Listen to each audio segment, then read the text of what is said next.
Hey, it's Love Coach Heidi McGurk, creator of Life School, which stands for Love Yourself First Empowerment.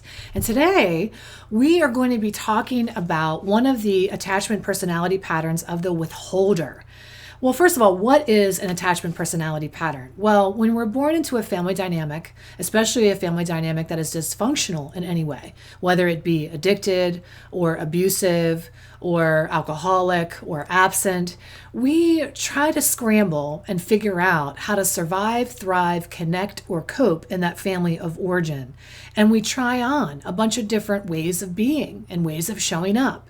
Those are called attachment personality patterns. I want you to think about it like if attachment theory, personality theory, and codependency had a baby, the attachment personality patterns would be that. And again, I want to remind you, I'm not here to diagnose anybody. What I'm doing is giving you a personality framework that I've created over the course of my 20 years of work to help you deal in so that you can start to get the insight and education and awareness that you need to break free from some of these patterns. Because again, they are patterns.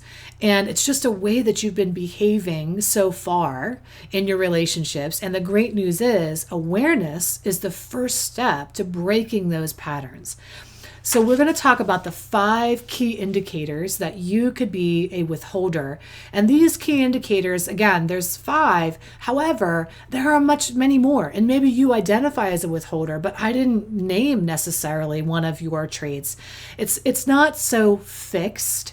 I don't want you to look at it like the gospel. Again, I also don't want you to think you have to have all 5 traits in order to be a withholding attachment personality. If you exhibit one trait, but it's very severe in your mind, then you might identify yourself as a withholder. It's only important to identify with an attachment personality pattern. There are 8, by the way. It's only important for you to identify with one so that you can start to have that awareness around how you've been showing up in your relationships. So again, that you can break these dysfunctional toxic patterns once and for all. So the first key indicator that we're going to get into with a withholder is around the area of feelings. A couple of different ways this shows up for you. Number 1, you are withholding your feelings, and sometimes even from yourself. So it might show up for you in a way that you have trouble identifying what you're feeling. In fact, when somebody asks you what you feel, you immediately answer, I think, or I think I feel. You don't know how to go right into the feeling. You kind of stay in the thinking realm versus the feeling realm because that feels a lot safer for you. Another way, not just identifying, but you might have a hard time expressing or showing your feelings. In fact, I once knew a withholder that did such a good job, mostly, of stuffing down her feelings. In her mind, she was really in control of that, but she found herself crying or feeling feelings at inopportune times. She'd be in a business meeting and start to get really upset and feel tearful and get really angry at herself because she thought, even if she was justified in feeling that way, her opinion was vulnerable. Any displays of feelings as a vulnerability is equated with weakness. So she had a really hard time expressing feelings because she equated that with being weak or, heaven forbid, needy in some way that she couldn't handle something. The other thing that around the feelings is a problem regulating those feelings. You might find that you have a lot of ups and downs where one minute you feel fine and the next minute you feel really annoyed and you really don't know from one minute to the next. Some people would describe you as a moody person. My husband used to joke and say that I had multiple personalities just as me. And really he was referencing my moods because before I even really got better handle on how to regulate my moods could get the better of me if I wasn't careful. So what you need to understand about a withholder is not that you don't have feelings. You actually feel things very deeply, but it's not been safe for you to feel your feelings. So you've developed strategies to keep your feelings at bay. And one of the things you do is you don't share your feelings to keep your feelings at bay. Sometimes they have a habit of coming out anyway, even at the most inopportune time. So that's number 1. The number 2 key indicator, and I have notes here because I want to make sure that I don't miss anything. The number 2 thing is sabotaging intimacy. And one of the ways that a withholder sabotages intimacy is by this method of creating distance. A withholder wants to maintain everybody at an arm's length away. So I might invite you to come close to me, and I might share some things with myself about you, or just enough Nothing really too deep, but enough to kind of get you in. But I'm not going to share everything about myself because I don't want you to come too close to me. So I always kind of want to keep you at an arm's length. Now, if I feel as a withholder that you are coming too close to me, I will do these little things to restore the balance of distance between the two. I want you to think about it this way. Maybe now what you need to know is that a withholder longs to have actual closeness. It's not that you don't want to have distance from people. As a withholder, you want connection, but you fear the intimacy. And that's why you do these distancing techniques to keep people at an arm's length away. One of the ways that you do that is by potentially withholding affection from people, withholding compliments. You might feel like, oh, I want to tell this person how I feel about them, or show them what they mean to me, or give them a hug even, or walk over and put my arm around them. But there'll be something that stops you from doing that. I mean, it can even be as benign as you're scrolling on your imaginary friend list on Facebook, right? And I say imaginary because most of those people aren't our true intimate friendships, like a parody of friendship. But you'll withhold a like even from somebody because it's just, and you might ask yourself, well, that's silly. Why would I do that? It's a subconscious need to keep people close, but not too close. Another way I want you to think about, if you had a night with somebody because you are in love with, or you have a really close connection, and you guys have this very wonderful evening where you let your guard down a little bit and you share and you're a lot more vulnerable. You could, as a withholder, suffer a vulnerability hangover or an intimacy hangover, and the very next day or next minute, you will create an argument with that person to create some distance and get some breathing room again. Now, the people in your life are thinking, why? We were just getting along so great. Why now are you fighting with me about this thing that doesn't even matter? That's a technique that you do in order to keep safe, to keep people away from you. So you're always doing these little distancing techniques, right? Picking fights with people, withholding affection or compliments or even approval, not letting somebody know how you really feel about them. That could be one of the things. Also, another thing you do is to withhold or create distance is maybe even withhold your pleasure. You kind of live in this kind of numbed out place where you're never too excited about anything because you're kind of waiting for the shoe to drop, right? So you're just kind of maintaining this distance by not getting too excited about anything even, or too happy about something. That's another way that you do it. Number 3, key indicator is poor boundary issues. Now, you might not have a problem telling a stranger how you feel, right? Or telling somebody they're bothering you or upsetting you. But when it comes to intimate relationships where it really counts and matters, and that is where you have a problem really expressing your truth and sharing what you really think and feel. And one of the key areas that a withholder experiences this problem the most is actually in the area of their sexuality. Meaning, if a person, we all have many moods, right? Sometimes we're in the mood for affection or intimacy or sex, and sometimes we're not. But what we've known for sure is that withholders will allow people to cross their boundaries sexually more than somebody who wouldn't. So let's say you're in a relationship and you're not in the mood, and somebody comes to you, their partner comes to you and wants to have sex. It's easier for you just to have the sex than to communicate with that person, I'm not in the mood, or I'm not really feeling it. And so, because that requires, actually, believe it or not, more intimacy. Being able to have a conversation about the relationship. In dating, you might find you do this as well. You cross boundaries sexually. You have multiple sexual partners. You have sex very early on, or a lot of sex, but you're not talking about the things that really matter in the relationship. You're not going deeper or having more intimacy, sharing yourself. It's easier for you to share your body than it is for you to share your truth when you're a withholder.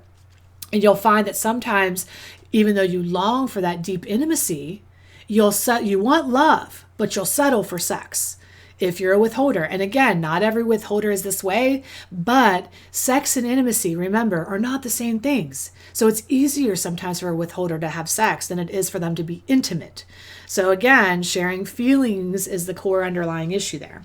All right, number 4, key indicator, communication.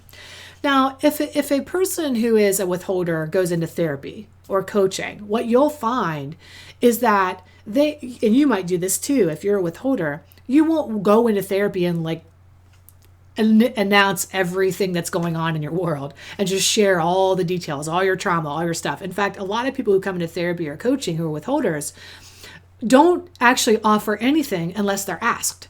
But they'll tell the truth when they're asked, they'll share, but not so much, just a little bit at a time. We find that with withholders, it's kind of like asking the right questions will get them to share. But if you don't ask the right questions, they're never going to open up. They're never going to share. And a lot of that, again, is this trust issue at the root of all of this, where I don't know you well enough to share all of this vulnerability with you. But if you ask me, maybe I'll give a little bit. We also find that withholders, when we do get into the background, there's an element with a withholder, like everybody did the best they could. We survived and it's over and it's in the past.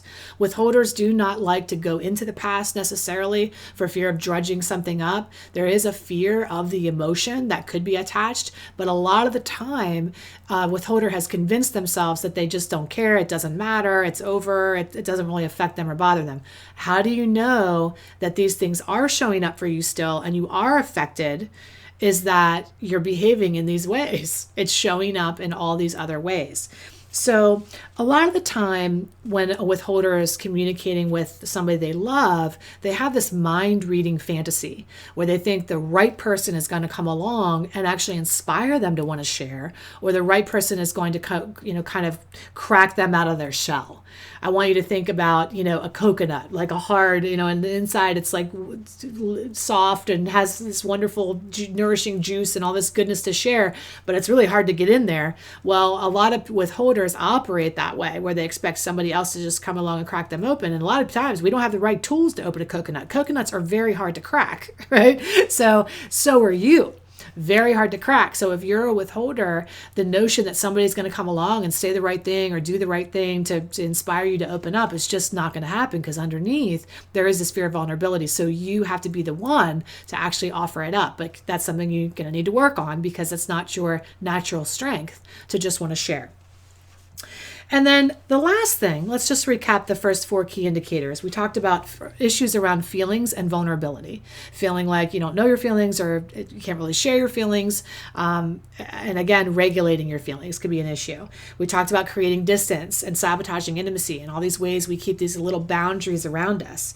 Then we talked about boundary issues, especially when it comes and relates to having sex and settling for sex when we really want this deeper intimacy, but we'll just keep the superficial stuff going. Then we talked about communication issues and expecting mind reading and somebody to crack you open. The last key indicator, and again, you don't have to have all of these key indicators, you could have one that really speaks to you, is binge, restrict, cycle. I want you to know that from my perspective, all restriction breeds this compulsion. This notion of like, if you tell me I can't have something, I'm really going to want it even more. And the same is true with withholding. So this binge restrict can manifest in any way in your life. Not just with food or alcohol or substances, but with people even. You'll binge on a person. You'll be very hot for them, right? You'll put all your time and energy into them, and you'll be like, oh my God, I love them. Oh, they're fabulous. Oh, this is wonderful. And then all of a sudden you'll get very cold. And you'll feel very turned off by that person, and you won't want to be with them. So you run hot and cold. You'll binge on people and then restrict people, okay? Or you'll binge on food and have enough, and a lot, and be very permitting and give yourself everything, but then that won't work, meaning you feel deep down that desire again to withhold will come up, and there'll be a restrict phase after that. Not everybody demonstrates this kind of restrict binge pattern. Sometimes some other personality patterns just have a restricting element. Other patterns just have a all permission. They just overindulge. You, however, if you're a withholder, there is an element of both of those things present. Binging and restricting, hot and cold, all or nothing. And you find you vacillate. With that all or nothing and that binge behavior, there is a serious self-sabotage element there as well.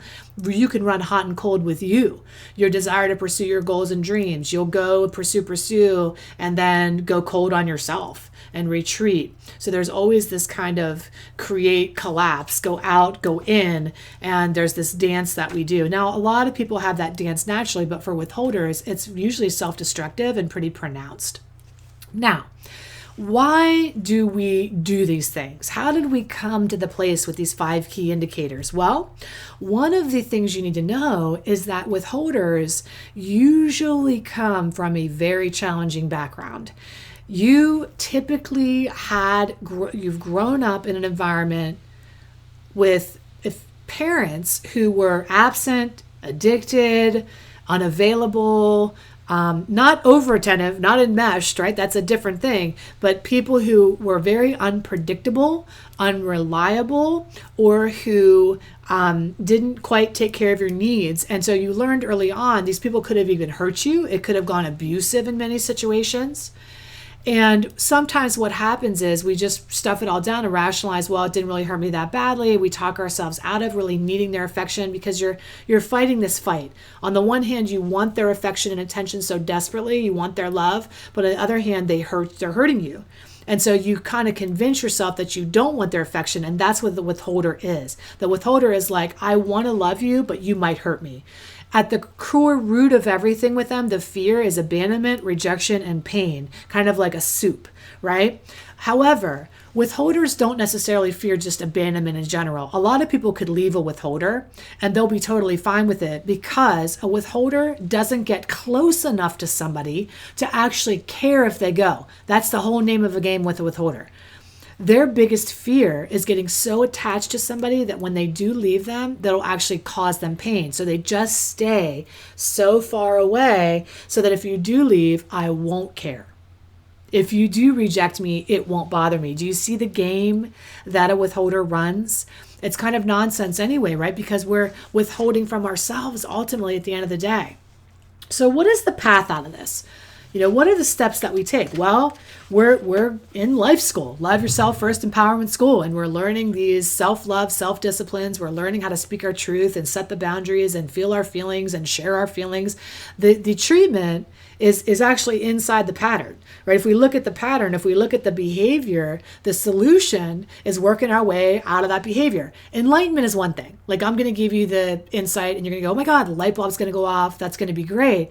But action is the next natural step where you need to action is the antidote. You get into these daily decisions that you make, these disciplines, right? The 7 vows that we learn in Love Yourself First Empowerment School, and you start walking the talk on a daily basis and behaving your way into recovery. You didn't come by this, wake up one day and decide you want to withhold and restrict from yourself this intimacy, right? You came by this the hard way. And it's going to take a little bit of hard work on your part to walk your way out of this, to work your way out of it. But the good news is you can. As a former withholder, I can tell you that even though sometimes that behavior can crop up, and still be in my presence, the awareness of it, then I have the tools I need to walk on this other path, which is fully open, fully self-expressed, fully sharing who I am with you, with the world, with my family. And thank God for that, right? We want the same for you. I love you so much. I hope this has been helpful for you. Let us know in the comments. Are there other ways that you withhold? How many of the 5 can you relate to? Did you relate to all of them? And how so? I love you so much. Take excellent care of yourself. See you soon. Bye-bye.